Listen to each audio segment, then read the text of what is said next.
saizi kama kitu ya kwanza kama promoter, prevention ndio key. Na kama watu wa level 1 imekuwa katika hii hali, tunashindwa hata tutalifaa. Watoto wangu wote wamejulikana Blue House. Wakati wote usiku napeleka watu Blue House.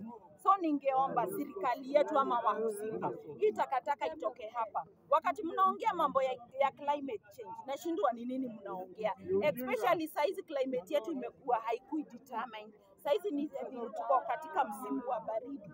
Na unaelewa magonjwa mengi yanasambaa wakati huu. So ningesema kama health promoter, hata kuingia kwa hizi manyumba imekuwa ngumu. Juu ukiingia kwa kila nyumba unaambiwa siwezi ongea na wewe hali ikiwa hii.